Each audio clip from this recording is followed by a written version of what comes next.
പ്രതിഷേധം എന്നൊക്കെ പറഞ്ഞാൽ ഇങ്ങനെയായിരിക്കണം. ചെറിയ സമരമല്ല, ഒന്നൊന്നര സമരം. വിദ്യാർത്ഥികൾ കേരള സർവകലാശാലയ്ക്ക് മുന്നിൽ നടത്തിയ സമരമാണ്. എന്തിനാണ് ഈ സമരം നടത്തിയത് എന്നല്ലേ?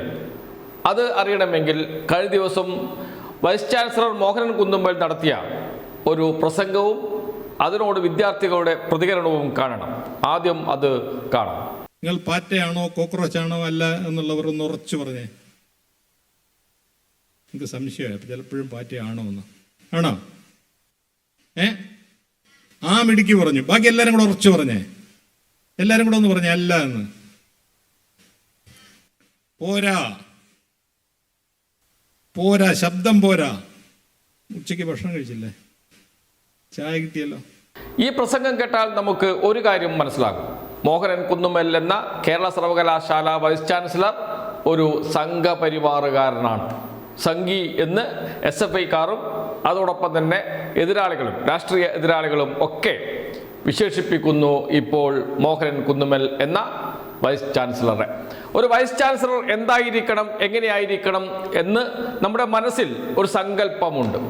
അതെല്ലാം കളഞ്ഞു കുളിക്കുകയാണ് മോഹനൻ കുന്നുമ്മൽ ചെയ്യുന്നത് എന്ന കാര്യത്തിൽ തർക്കമേയില്ല. അതുകൊണ്ട് തന്നെയാണ് SFI വ്യത്യസ്തമായ ഒരു പ്രതിഷേധ സമരം സംഘടിപ്പിച്ചത്. ദൃശ്യങ്ങൾ കാണാം.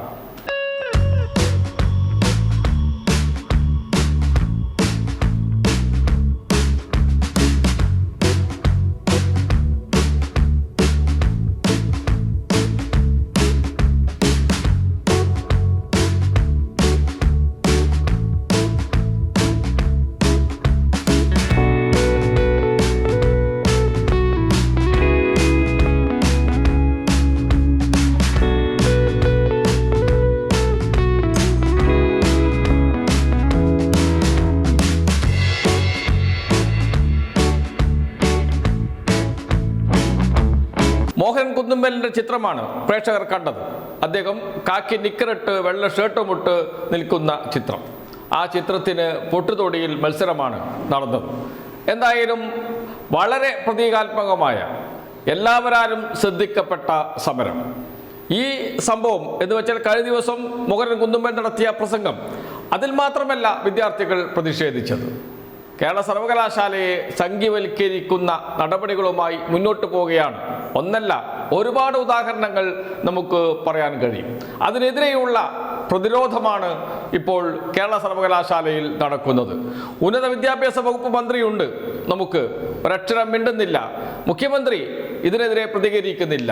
ഗവർണറുടെ വൈസ് ചാൻസലർമാരുടെ ഇടപെടൽ, അതിനെതിരെ ഒരക്ഷരം മിണ്ടാതെ അവർക്ക് എല്ലാ ഒത്താശയും ചെയ്തു കൊടുക്കുകയാണ് ഭരണകൂടം ചെയ്യുന്നത്, സർക്കാർ ചെയ്യുന്നത്. എന്ന് വെച്ചാൽ സംഘികൾക്ക്, സംഘപരിവാറുകാർക്ക് എല്ലാ പിന്തുണയും നൽകുന്ന സർക്കാരായി കേരള സർക്കാർ മാറിയിരിക്കുന്നു എന്നർത്ഥം. അതുകൊണ്ട് വ്യത്യസ്ത രീതിയിലുള്ള പുതിയ കാലത്തോട്, പുതിയ തലമുറയോട് സംവദിക്കാൻ കഴിയുന്ന സമരരൂപങ്ങൾ ഉണ്ടാകണം. അതാണ് കേരള സർവകലാശാലയുടെ മൈതാനത്ത് നാം കണ്ടത്.